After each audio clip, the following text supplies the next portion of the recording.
Jai Guru, everyone. Hello, and welcome to minute 76 of our podcast, Awake Minute by Minute. I'm with Mike and Nirmal, our guest. How are you, Nirmal? Hello. I'm good, thank you. Thanks for inviting me on. Thank you. Nirmal, we met many years ago in the London Centre, and at one of the young adults meetings, I believe. He's always bringing very new people, if I remember, to very new young adults to the young adults meetings, and then guiding them into Yogananda and meditation. And then if they take, he usually is an important person in their lives. But Nirmal, tell us a little bit about yourself, perhaps, and then how you then got to know and about Guruji. All right, yeah. I mean, I could start from the very beginning. I'll keep it brief because I know it's not about me. Yes, I remember when I was around 8 or 9, my aunt brought home a book. It was Man's Eternal Quest.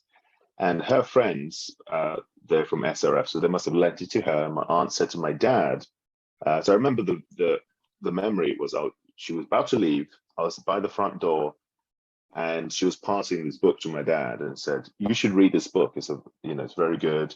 And my dad was saying, yes, I'll read it. But so I remember her handing that book to my dad, and that book was unread. He left it in his bedside drawer, and it was gathering dust for years, right? And every time I'd open the drawer to grab a pen or something, I'll just see his photo, which was the older edition of him with the crossed arms like this.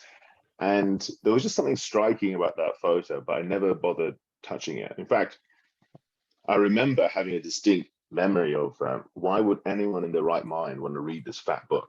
So remember, I'm talking about like a 8-9-year-old and who I used to read comics and things back then. And I remember fast forward now a few years, I was probably around 14, and I was on the phone to my friend from school.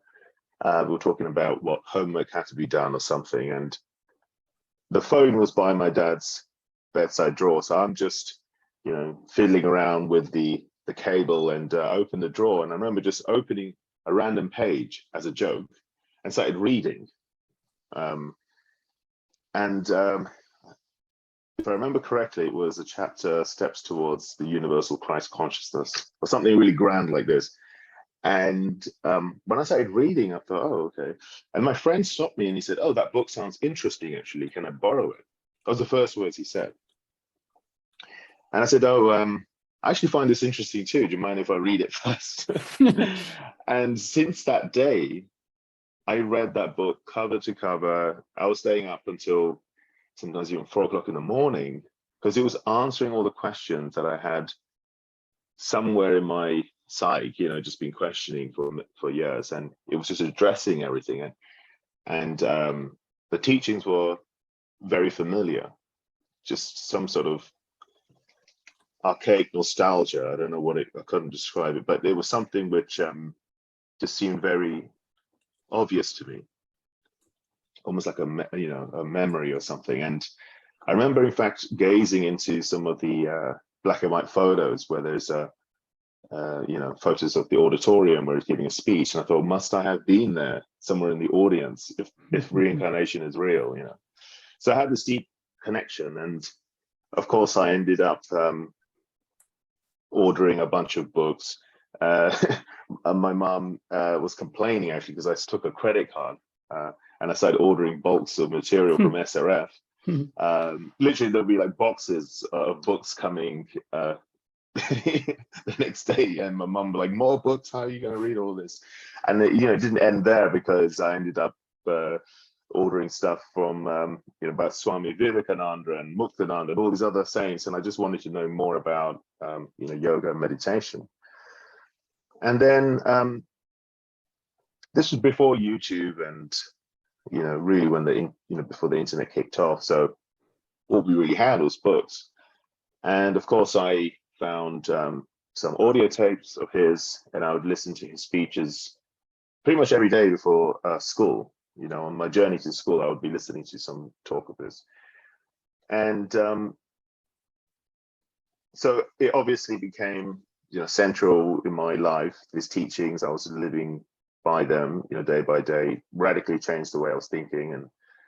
And then as the years rolled by, I realized that there were other disciples from SRF, and I started reading their materials. And then I came across some books by Kriyananda, who started this Ananda organization.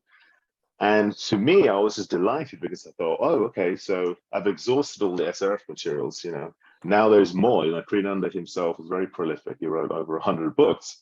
So I thought, oh, I can read more stuff, just get a different opinion, different angle. And so I was delighted to read into that. And I remember looking at the setup of Ananda, which is a little bit unique, because they were, or rather they are, centered on creating these small colonies or communities of like-minded individuals, where you would have a monastery and families and schools and everything all in sort of one village, if you like. And so I was eager to visit Ananda Village in California. But before I could do that, I was too young to travel by myself. But I sought an opportunity to see Ananda in India. So when my grandmother passed away, we went to India. I went to India with my dad to spread her ashes. And I said to my dad, I want to visit Ananda Sangha in India, because this is my connection with my guru. Like, he's a disciple of my guru, and I want to meet him. And I don't know if anyone's been to India. I'm sure you have, but there's some crazy stuff that's happening too. I can't rationalize, but there's something mystical that happens in India. And so I was very sort of geared up and spiritually charged, if you will. Everything was very synchronous, and it just felt very right. And so when I met Swami Kriyananda, I was welling up almost with joy. Just finally, I'm meeting somebody that has a direct connection with Yogananda. But then fast forward, I said to him, I think I wrote to his secretary, and I said, I'm struggling because I want to live in the community, the spiritual community, but my work entails at least my career goals is that I want to be a researcher, an academic. And then, I was doing a PhD in genetics and everything. I said, how can I live in a remote village and also be an academic? It doesn't make any sense. And then he said to me, why don't you consider Stanford? There's an Ananda Center there. And to me, this was a very absurd suggestion. I mean, I'm in the UK. How can I? And Stanford is it just seemed unreachable. One of those elite universities. How am I even going to get in? I'm not even US citizen. And so I just thought that was a ridiculous idea. Maybe something will come up. So as I was doing my PhD, and towards the end, I started applying for jobs, which is my sort of official research position at a university. So I remember going to several interviews. Some of them were abroad. So I went to Sweden, and there's one in Harvard, Belgium, obviously several in the UK. What I have to mention here is actually every job I was applying to, it seemed like it was going well, and then right at the end, they would lead you up the garden path, and you think, oh, I got this, and then they would throw you out at the end. It's like, oh, we found somebody else, And so there are all these roadblocks, and I say, why is this happening? It doesn't make any sense. And then my supervisor said, my PhD supervisor said, well, why don't you try applying for more? And I said, I'm so exhausted with these applications, but okay, I'm going to try one more. And I remember coming across some advert at Stanford, and I didn't make the connection then. I just thought it's another job, at Stanford. And I applied, and the professor there, he wrote back to me straight away, and he said, oh, let's organize a phone call, to talk about this. And the phone call lasted around 2.5 hours, which is longer than most of the other interviews. So he was clearly interested. And I thought, have I got a job at Stanford? You know, that was, and then he started sending future emails about, you should come here, you should check out before you accept the position, check out the laboratory, your working space, you know, meet the team. So he paid for my visit. And when I came here, I saw on the corner there was Ananda Church of Self-Realization. I thought, oh, that's weird. I'm definitely going to check that out before I leave. So I just made a surprise visit to the Sunday service before my flight back home, because it was only a visit. And as I was there, I met friends of mine that I'd already seen in California from the yoga retreats. And one of the ministers there said, oh, you must, if you're working at Stanford, you must stay at the Ananda community. And I thought, oh, okay, that could be a possibility. And in fact, I'm in the Ananda community right now. And then it just, the words echoed back from 10 years before, which is, why don't you consider Stanford? And I thought, that's so crazy how things lined up in such a way. And it all started from me reading Man's Eternal Quest. I could see the chain of events that led up to me being here at Stanford, which for me is a great blessing. But yeah, I thought it was very interesting how everything led up to me being then finally at Ananda. But of course, every time I travel the world, I'm always looking for either an SRF or Ananda, some kind of Yogananda linked connection. And it's amazing to see there are devotees scattered all over the world, and you're bound to find somebody who's on the same path. Wow, what a quest. I love how you 10-year breadcrumb you found. you found, and it led you to where you are. It's beautiful, and links well to actually the minute in question, because you mentioned Swami Kriyananda, and Swami Kriyananda is actually obviously in this minute. And Nirmal, as you would no doubt have guessed from this, from his intro, he knows much more about Swami Kriyananda than the rest of SRF community would, shall we say. And he's in the Ananda village, and we'll talk a little bit about that. But Chris, I saw you snuck into the conversation. Hi, guys. How come you were late? I can't believe this level of tardiness. Work, global remote working, gypsy am I sometimes. Be confusing with time zones. No worries. I'm glad I'm here though. Nice to see you. So let's talk about this minute. This minute has really, the main emphasis on this minute is about the lead up to Guruji taking Mahasamadhi.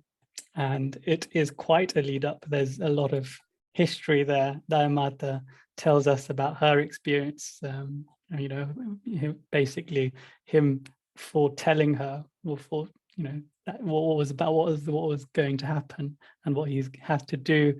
And it starts actually with Brother Chidananda, though, which really talks of how excited he was to, you know, how excited Guruji was to welcome the Ambassador Sen, which was the ambassador to America for India, and so leads up to, you know, the banquet that took place, and there's lots of beautiful pictures, and we'll talk about those as well. And then at the end, Swami Kriyananda, as we said, he's in this minute, and he was there, and he said, and Guruji said, you know, when I die, I want to die speaking of America and India. And that is certainly what he did, because as we know, Guruji was reciting his famous poem, the India poem, and that is his last words were that before he took his Mahasamadhi. So let's get into the minute. So firstly, the historical, so Kai, as you open up to the historical event with the ambassador. It's quite interesting because I believe the Ambassador Sen, Dr. Binay Ranjan Sen, who was the ambassador, he actually went to Scottish Church College and Calcutta University. So kind of, and it would have been probably a decade or so after Guruji went there, because he was younger than him. So he kind of took his footsteps, and he would have heard about him. And we'll share a little bit about, we'll read about his experiences of meeting Guruji, but he would have, before actually coming to the States, he would have, because Yogananda was obviously he became very famous in India, especially in Bengal, because of his success in America. So he would have, and Calcutta University would have said, oh, one of our alumni is Paramahansa Yogananda, and that would have been quite exciting for young students to witness and perhaps be inspired by. So so as Swami Kriyananda said, Guruji was very excited to meet and welcome the ambassador because of his patriotism and his love for India. Apparently Guruji, before he came, called all the disciples into the kitchen and said, today we'll prepare curries and sweetmeats, Indian sweetmeats for the ambassador. And he made them pretty much cook the whole day. And Guruji was in a great state of joy. But Mike, do you want to read out what the ambassador, what his experiences were of that first meeting? Even though I had heard much about Paramahansaji and his work, I was not really quite prepared for what I found at the Self-Realization Center on Mount Washington. From the moment I arrived, I felt as if I had gone back 3,000 years to one of the ancient ashrams we read about in our holy scriptures. Here was the great Rishi, illuminated sage, surrounded by his disciples, all clad in saffron robes of the sannyasi renunciant. It seemed an island of divine peace and love in a sea buffeted by the tumult of the modern age. Yes, certainly. If I had written about the first time that I went to Mount Washington and saw all those lovely monks and nuns, that I probably would have written it in a similar vein. It's such a beautiful experience, that first step into those glorious premises that Guruji hallowed with his lotus feet. Yeah, Mike? Yeah, I feel like to write it like this takes great humility from this ambassador, because from the experience that I had is that oftentimes, especially when you grow up in India and you see Indian culture abroad, you go like, yeah, that's great, but in India, it's the original. It's OG. The OG.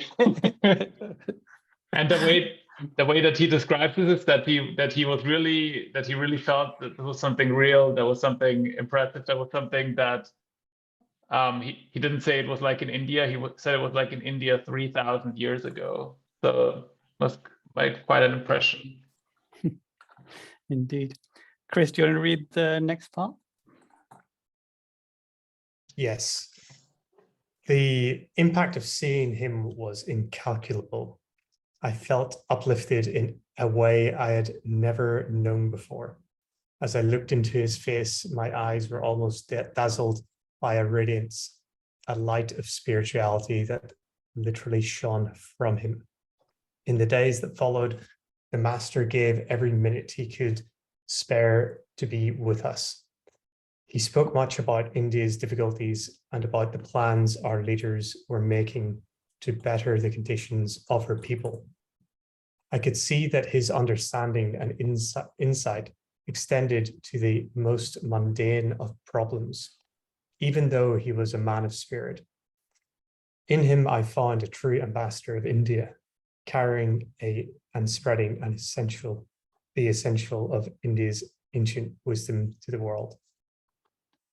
That's something we've touched on before, isn't it? About the minute detail, about finances. We've spoken about in an early episode that Yogananda would really get into the nitty-gritty details of, was it loans and different bits and pieces when he was traveling, and he really paid attention to the very, very minute details. And it seemed almost beneath him. You would say, surely somebody else would maybe do that, but clearly he really paid attention to everything. Yeah, apparently I was just reading Mejda, and his ability to keep accounts of all the work. Like, for example, when he went back to India, Richard Wright was in charge of like keeping log of all the donations and all the expenses and things like that. And if he got even one line, like if he missed one line, he'd be rebuked by Yogananda because of his diligence, I suppose. And I suppose you'd have to be diligent to start an establishment in another country with meager funds, shall we say, at the start. Yeah, Mike? Also, when you fundraise a lot, then people want to know that you spent their funds well. I remember there's a story in the autobiography about Gandhi that is similar, right? Where he, like his wife is in charge of the money, and I think the accounts are off by 5 rupees or something. And then he said, okay, there will be an investigation. Yeah, and was it one of the American in the audience were like Mahatma or no Mahatma? if my husband said this to me, I'd tell him where to go.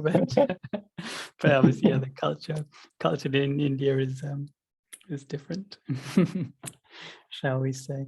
So yeah, so each party then, Yogananda was taken very much by this momentous occasion, not just because he knew that he was about to have his glorious departure, but he knew that the importance of meeting the ambassador.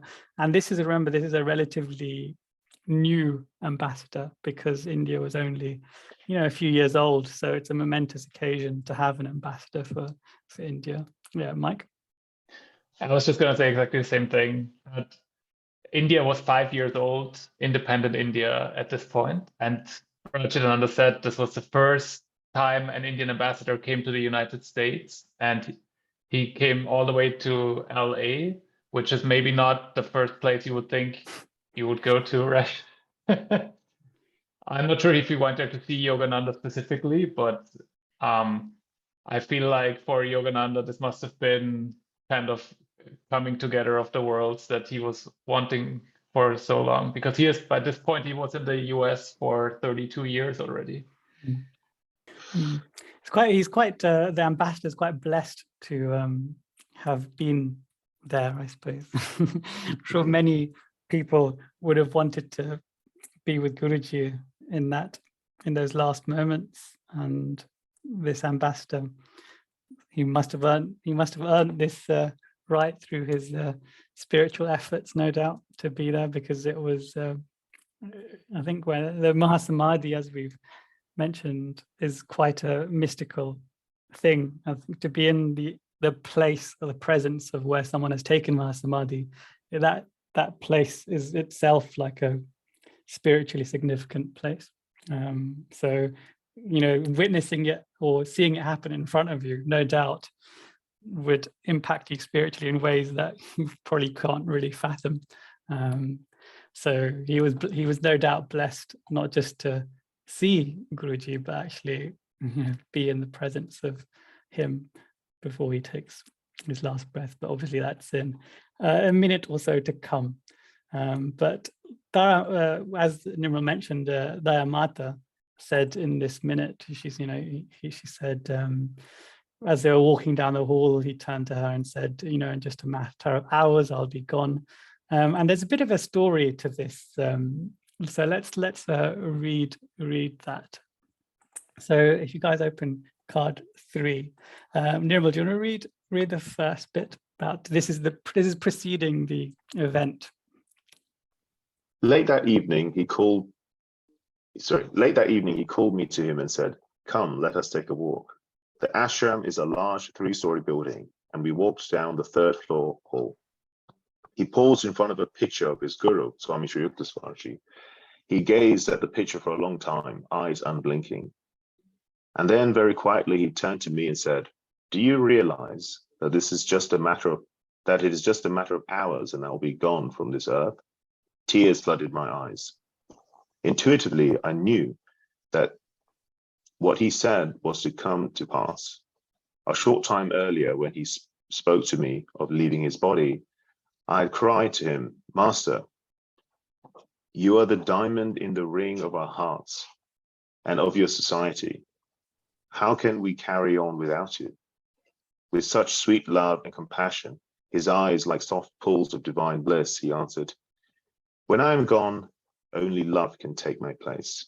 Be so drunk with the love of God that you know that you will know nothing but God, and give that love to all. Mm-hmm. Very sweet. 3 interesting things from this, which you won't have got from just watching the movie. One is that Guruji stopped in front of the picture of Sri Yukteswar, and she says he stood there for a long time, eyes unblinking, which is, we can wonder why that is, because, yeah, well, we can discuss that.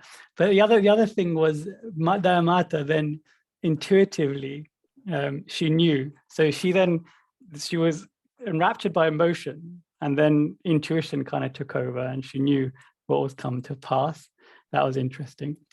And then the final thing is the kind of mantra that has we made this into a mantra. When I'm gone, only love can take my place. It's such a beautiful line. Be so drunk with the love of God that you'll know nothing but God, and give that love to all. Wow, what poetry in motion. But let's imagine Yogananda right now in front of us, looking at this picture of Swami Sri Yukteswarji, and for a long time apparently unblinking. So this is essentially, how would you react? Would you just, as Mike, I just noticed for YouTube listeners, watchers, you'll see Mike just went into a state of meditation. But that is what I would do, isn't it? If Guruji was unblinking, looking at something, especially a picture of his Guru, that would be quite a special moment. And Daya Mata in this, how blessed she must be to, for Guruji to tell her these things that are to come to pass. And what we can wonder why he told her. Could it be because he knew that she would take it very hard, and he knew that she had a very big role to play in the events that are, in the organizational work that needs to take place? Chris? I was going to comment on this. We know Guruji, he says himself, was saved from the sight of seeing his Guru pass, and various other people in his life. Yeah, his loved one. And the first thought that came to my mind was what strength she must have if he's telling her directly, and that's going to happen in front of her directly. Because I think one thing that we've commented on in the past is Guruji probably would have tried to hold on maybe a little bit and said, like, no, you can't leave. You mustn't leave. And maybe that willingness might have actually interrupted the process and made it difficult, or so, I don't know. That's just me talking aloud my thoughts. But she clearly respected the situation and the event wholly, and had the strength to respect that in the wisdom and the intuition, as she said. So I just thought, wow, what strength of character she must have had to be able to sit there and just witness the whole thing without making too much of the scene. Yeah, and I think in a previous, I can't remember if I'm making this up, but previously he said, when I go, I'm going to go, speaking of my India. So if and when he's talking about the India poem, then she must know in her heart what's about to come. So how is she managing to contain herself? Yeah, Mike. Yeah, I thought of 2 things when that came up. First of all, I recently watched this Ananda talk about the world in transition, and he said the different way of looking at death in the Indian culture versus in the West, and that death is seen there as a much more natural thing. And so whereas in the West, it's the the worst thing ever, and you cannot talk about it. And when there's a dead body, you have to remove it immediately, and you can never see it again. And I feel that is, you have to take that into account, that maybe for him, this is an easier topic to talk about. And the other thing is that, of course, he told her so he would pass it on, right? And he knew she would be part of this organization for many years, and she would be the perfect person to pass a message on to like that. Nirmal? Yeah, I was going to say something quite similar to Mike. Just he obviously knew that she was going to be the next, in line. But I was also going to say, every time I listen to Daya Mata's talks, I do sincerely believe that she was so drunk with the love of God that she knew nothing but God. I just remember her talks just having so much depth. She wouldn't say so much. It was just her words. And you can see the feelings that she had. She was saying it with such emphasis and almost without, hands touching her chest, in the sense of feeling that bliss inside.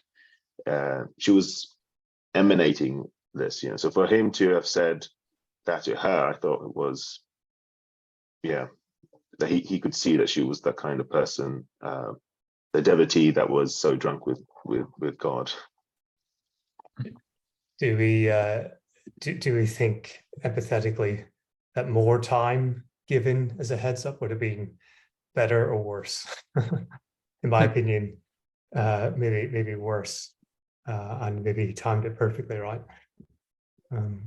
But yeah, it would have been a real thing to behold. That simply being told that was going to be some of the last few hours that your guru was going to be on this physical plane.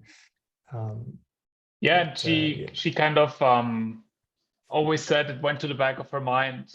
She wasn't like, he said that and she would keep thinking about it, but she would always push it to the back of her mind again. And she said intuitively she knew it was true, but she didn't want to deal with it and was still hoping it wouldn't come to pass. Right. Should I carry on reading? Yeah, please. On the final day, he was to speak at a banquet for the ambassador in downtown LA. We who served him arose in the early dawn and went to his door to see if we could do anything for him.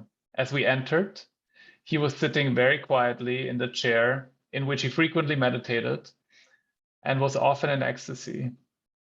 When he didn't want us to talk, he would put his finger to his lips, meaning, I am in silence. The moment he did that, I saw the withdrawal of his soul, that he was gradually severing each of the hidden ties that bind the soul to the body. Sorrow filled my heart, and yet strength too, because I knew that no matter what happened, through my devotion to him, my guru would never leave my heart.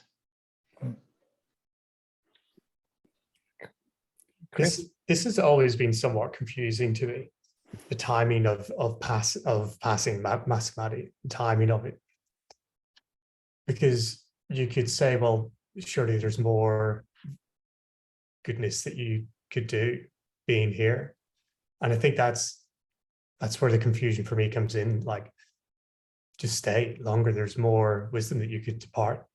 You've done so much. What, another 5 years, 10 years?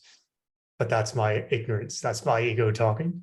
And that there's so much more behind the scenes, let's say, probably happening.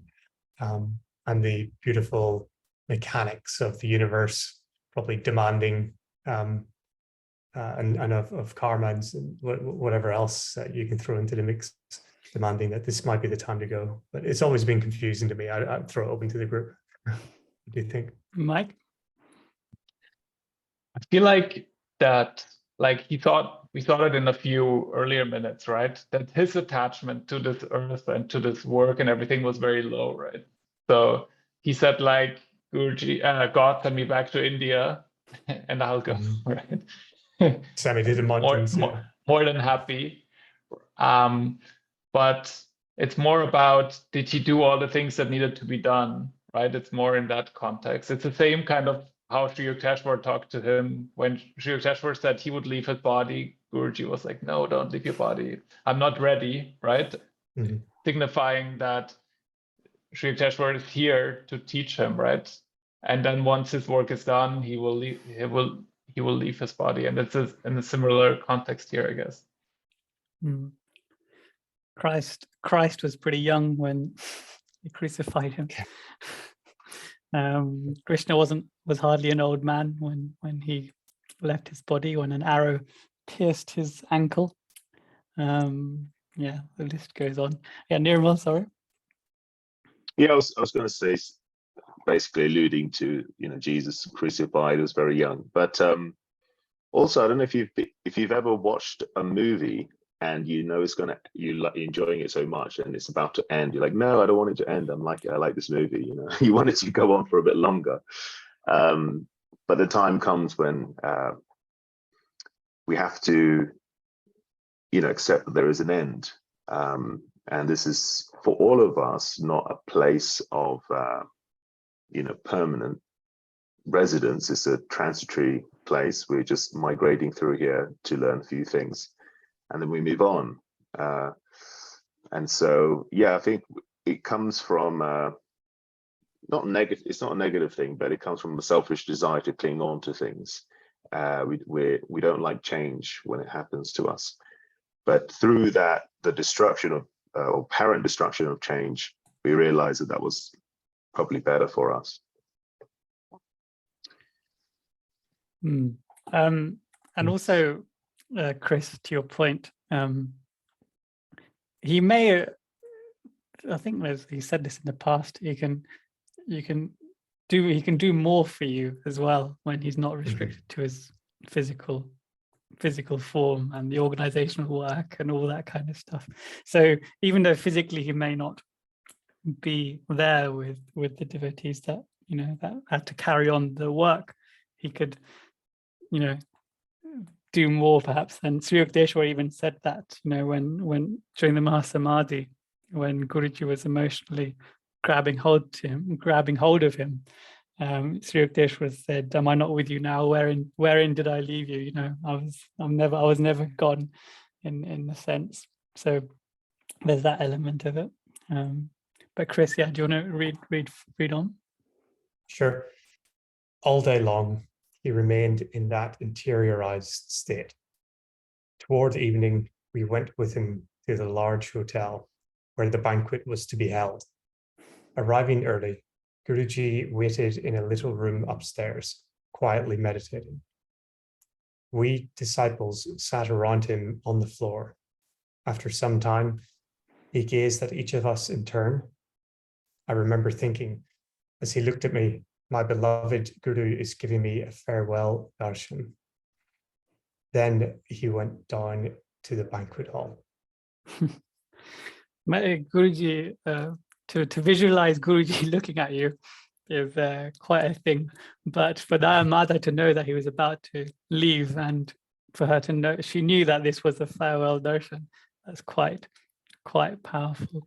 And the picture, the last smile, which is used in this image, it's as if the darshan is given to all of us, that farewell darshan. And that is possibly, the top three, one of three most important images of Guruji that we have as disciples. The other one being the Lake Shrine dedication, the other one being the standard pose, which is on the cover of all the autobiographies.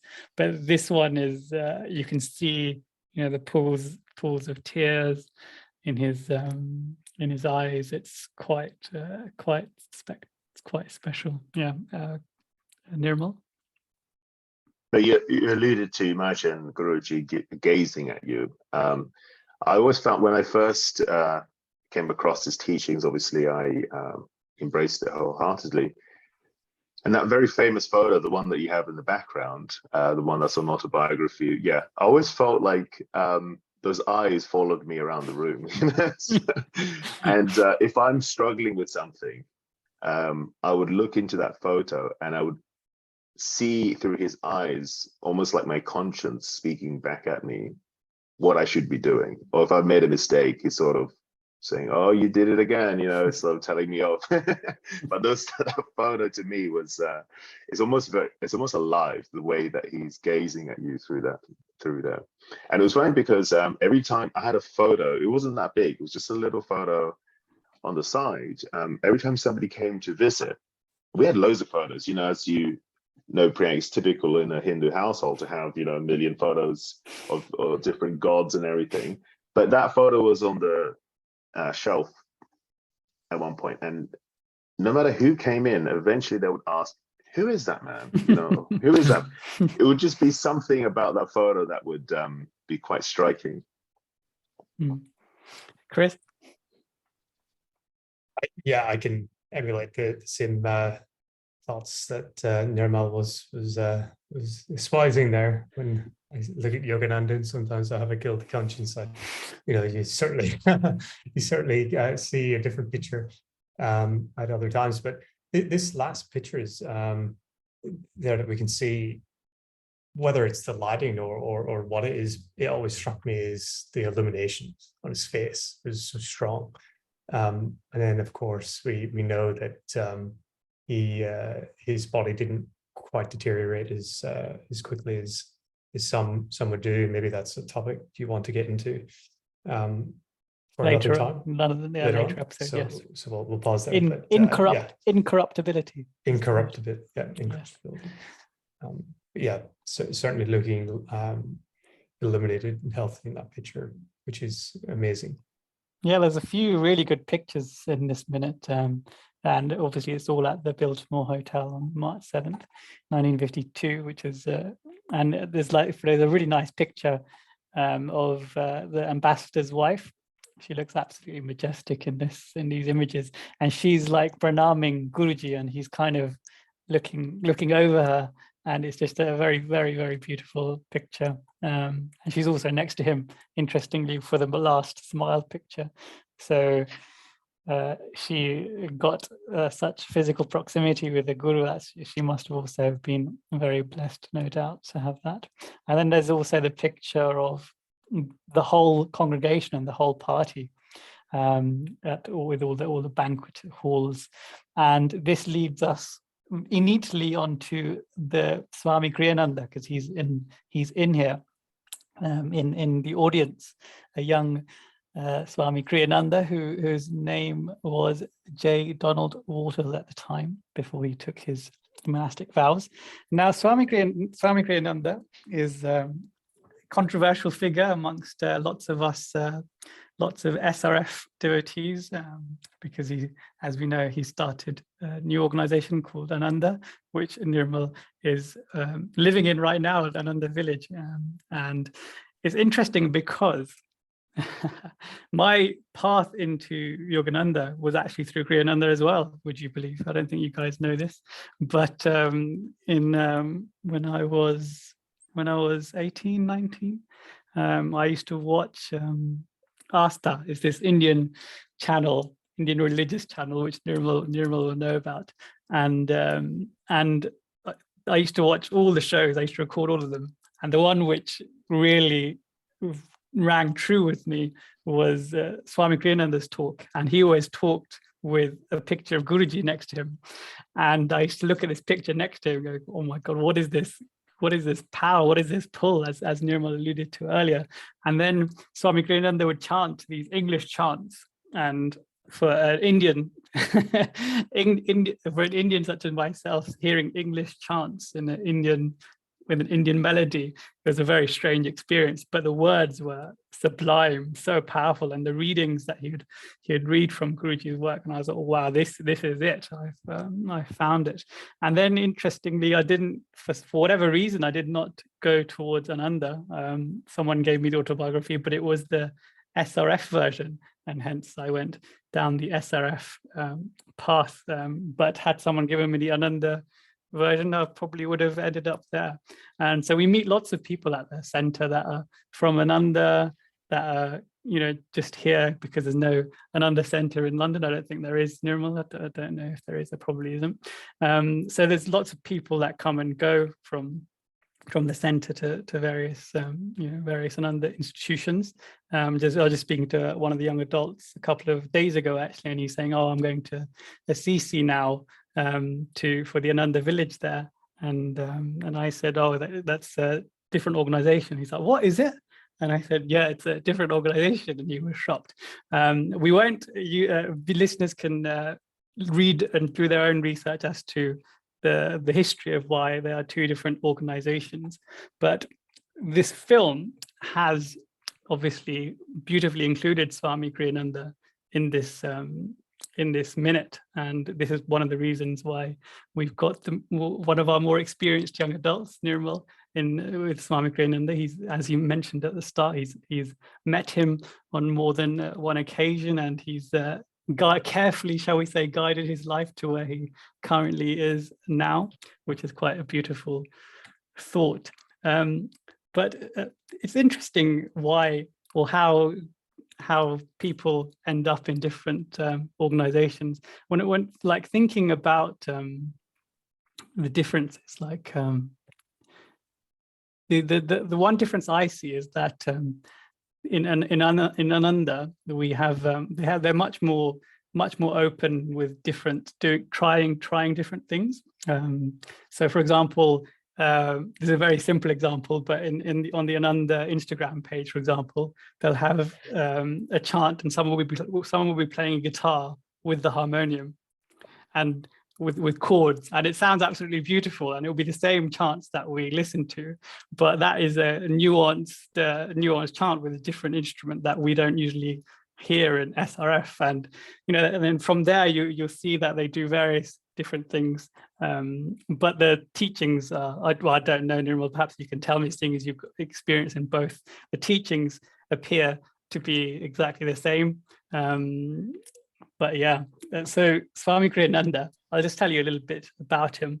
So as you said, he was age 22 at the time when he met Yogananda which he met him in 1948, so 3 years before this date. And as Nirmal said, he was a prolific, very prolific writer. I read one of his books a while back, Conversations with Yogananda, which is quite a cool book, and it relates to me because I also like to journal. So if I was in the physical presence of Guruji, I would always have had a notebook, and I would have been taking notes with everything that he says, every gaze that he looks upon me on, every moment that I share. And this book is quite a beautiful book in the sense that he's seemingly insignificant moments with a master aren't actually insignificant. That every single moment has some meaning. And as we saw with Daya Mata, for example, he stopped at Sri Yukteswar's image, and he looked, and he was in that zone. We then knew what the significance of that was, but obviously every single act that a illumined master such as Yogananda is done with intention. It's done with purpose. And Swami Kriyananda in this book, he talks about the most smallest instances he'll talk about, and then he'll later realize what significance they had in his lives and perhaps other people's lives. So let me just read out an interesting section from that book, seeing as we're here. Mike, do you want to read out that bit that I've highlighted? In lectures, the master would sometimes address a question people often ask concerning the nature and even the existence of evil and its purpose in the great scheme of things. There needs to be a villain, he explained, so that people will be inspired to love the hero. If you act the villain's part, however, you will have to suffer his punishment. Joseph Stalin, he continued, was one such villain. Here in parentheses says the name Stalin means steel. Stalin's actual name at birth was Yosef Vissarionovich. I'm sorry if I'm pronouncing this wrong. Jagashvili, I don't know. Basically wasn't Stalin ever. I had an opportunity once to meet his former chauffeur. He told me, when I was driving Stalin, I would often hear him repeat with great firmness, the affirmation, I am Stalin, I am Stalin, I am steel. For the bad karma he acquired in this life, and also in previous lives, he will have to suffer 100,000 years. Chris?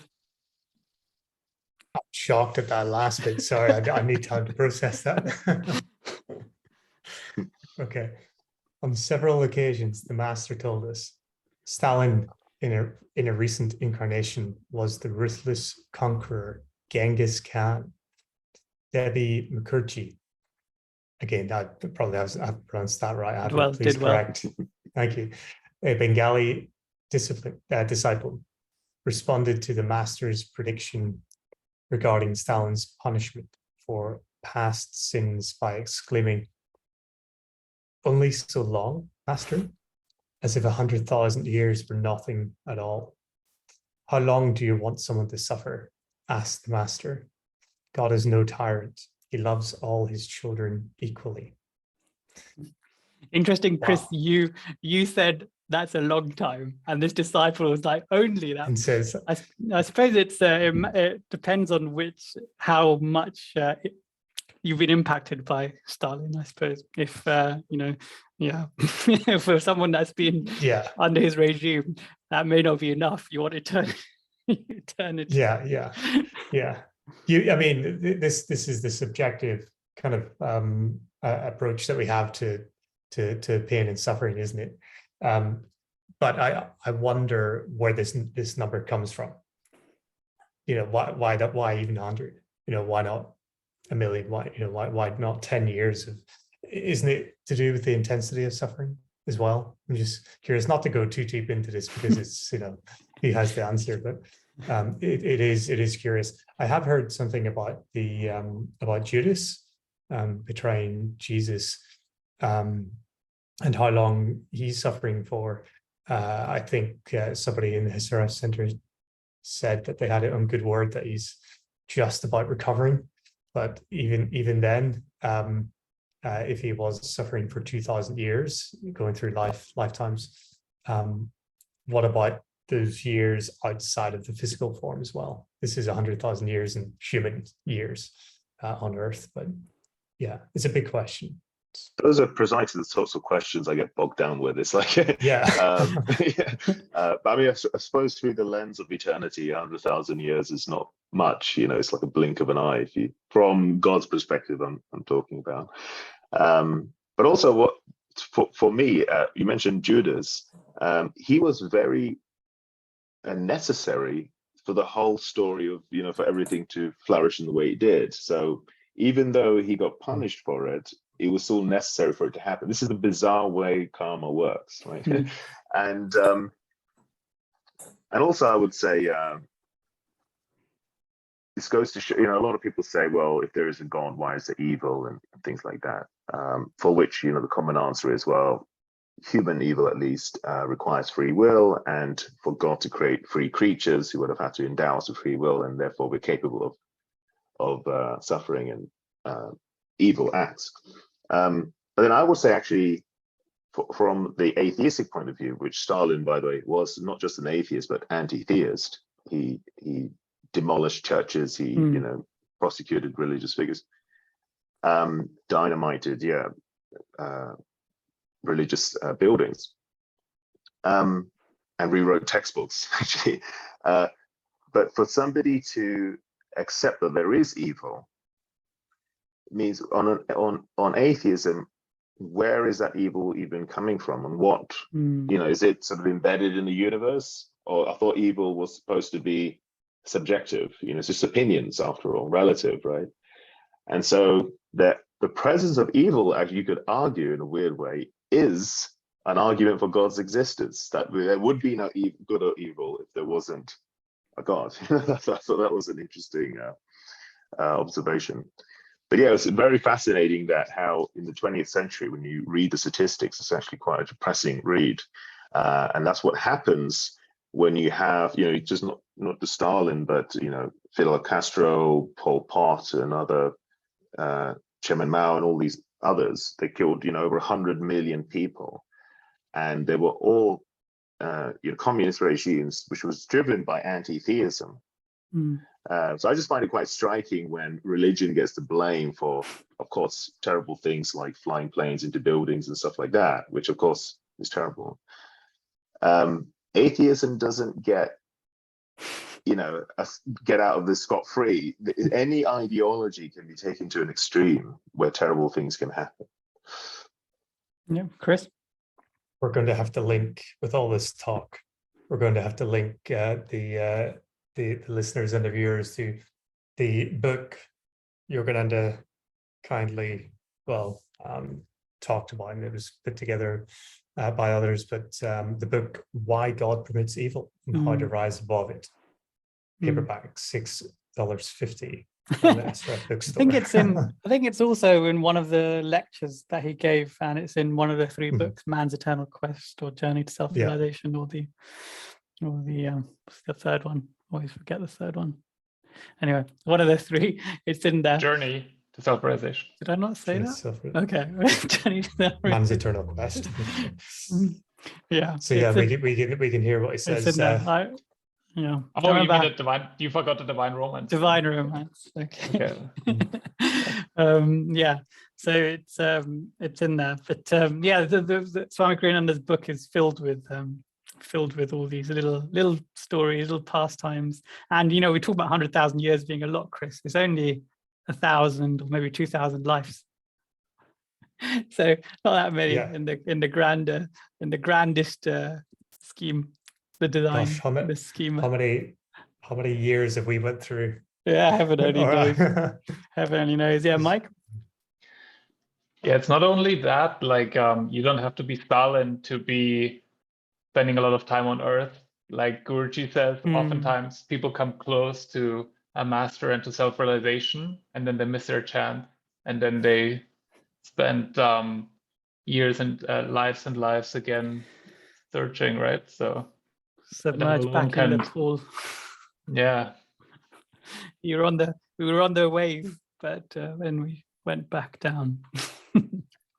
So that's a little bit about Swami Kriyananda and Ananda organization. Interestingly, I was having lunch with one of the SRF monks once, and I don't know how that came to pass, but I was having lunch with him, and he told me, "Oh, I've got a identical twin, and he's in Ananda."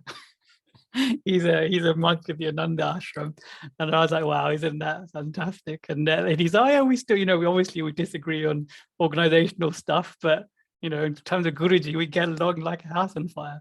And I think that's a beautiful thought. Nirmal, do you want to come in potentially to talk about, because I think you've probably got more experience than potentially anyone about the two organizations that I know, actually. Just a quick no, we're moving on, but when you were talking about we're all going through all these lives and everything, and there, from that same book, Conversations with Yogananda, there is a story where one of the disciples came to Yogananda and said, "Sir, I don't think I have very good karma. Most of you go through a tough time or something." And then Yogananda said, almost like, "Listen to this. It takes very, very, very, very good karma even to want to know God." So I think just the fact that we are all on the path and we're seeking means that we do have good karma, and we should be grateful for that. At least there are people way back in the line, for have many more lives to figure it all out. So like I said, I was going to say stumbled upon. I think it was all sort of intended to happen. But when I read Man's Eternal Quest, I was, my life had dramatically changed since then. But I have to say, when I tried to read Autobiography of a Yogi as a 14, 15-year-old, it wasn't as accessible to me. It's quite a dense book. The language is very, 1920s type of English, very flowery, and so I couldn't, most people, they say I came on the path because of Autobiography of Yogi. I said I came because of Man's Eternal Quest. But then when I started reading the stuff from Kriyananda, Swami Kriyananda, this is now sort of modern day conversationalist style American English, and it also had an interpretation of the teachings that helped me understand Yogananda's teachings better. Kriyananda wrote, over 100 books, and some of them were very philosophical. Some of them were a bit more like self-help stuff, and some like, I was very much interested in the sort of philosophical analysis of it all, and it helped me understand things much better. And so I will say, however, my go-to is the SRF sort of literature, Yogananda's works. That would be the standard. I would always have that as a reference point. And anyone who wants to discuss it, I'm open to reading about it, listening, because people have lots of good ideas to share. And also what I liked is, Kriyananda never said he's a guru. He always used to say, I'm a teacher, a friend. I'm here to show, what Yogananda taught me. It's just in Indian culture, we tend to elevate people to sort of guru status every time you're in a robe or something. And so, but I remember Swami Kriyananda always, he just had to accept that in India people would touch his feet and stuff, but he would always clarify that I'm just, I'm just a disciple and stuff like that. And also, he did say he's not fully realized, so again, he's obviously an advanced disciple in my opinion, but there could have been mistakes in some of his writings, so you never know. But he was certainly a seer for him to envisage your journey 10 years hence from his conversation. I mean, there's that I remember seeing your WhatsApp image once as you and him holding hands. That's just such a powerful image. I remember looking at it and I thought, wow. Yeah, I got him to bless my mala beads. So I still have those when I do, Kriya Yoga and things. I remember sitting in Ananda village, my first time visiting there. I was doing the Karma Yoga program, and just thinking how brilliant all of this is, that through Yogananda, these people took these teachings and are manifesting beauty in the world,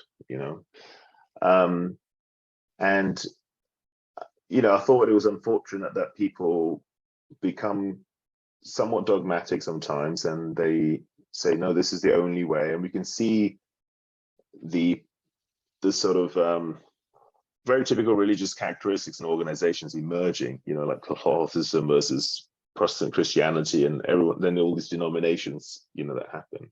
But the essence remains the same, So, so for me, when the monk that you were talking about, Ananda, he is the one who initiated me into Kriya Yoga. And then when I was in San Diego, I visited the Sunday service in SRF, and sure enough, it was his brother there. And I had to obviously take a photo with him, and it was very cool. But there's a little story here I have to share if you don't mind.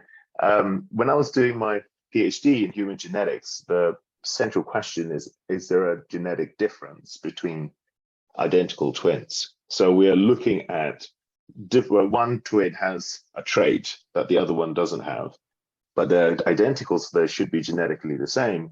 But could it be that there was some sort of mutation or something that happened in one of the twins that resulted in a different phenotype? And so when I heard that there were these twins, I thought, oh, wouldn't it be great to have Yogananda devotees part of my study? And I spoke to my supervisor, and I said, oh yeah, one twin is in this organization, the other twin is in this organization. And he said, oh, but what would make it more interesting is if one of them was a monk and the other one was promiscuous. And but the fact that they're both the same, really, is like, then we decided not to. But then we decided not to include it because we were looking for differences. And the funny thing is that their lifestyles are very similar, so it is pretty much the same, Indeed, yeah. That's such a good. We hadn't scripted this, guys. That that Nirmal was initiated by this monk from Ananda, and his twin brother is someone that I recently met and had lunch with. But yeah, it's just such a beautiful beautiful when there's cosmic geometry and that happens. It's fantastic. So that pretty much summarizes the minute. I think, unless there's anything else, Nirmal, thank you very much for joining us. It's been very insightful with your technical knowledge, doctoral level knowledge on various scientific matters that are somehow related to our conversation as well. Yeah, thank you for having me on, and also changing the time as well, because I know you're working with transatlantic time differences. Yeah. Indeed. Thanks very much, Chris. Hopefully, I know you're struggling with time differences today with coming in late and what have you. Yeah. Just reminding you you're late, Chris. I'm surprised it's the only time it's happened, to be honest. deep apologies, Nirmal, but no, it's a beautiful thing that we can get together just wherever we are with a laptop or a phone. So yeah, well, it's beautiful. It's a beautiful thing.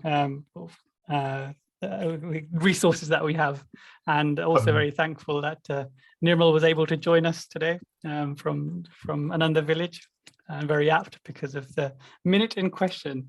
So thank you very much, Nirmal. Right. Thank you very much, listeners, for listening. Hopefully I'll see you again in London during Christmas time. Bring us another young adult. Jai Guru, everyone. Jai Guru. Jai Ma.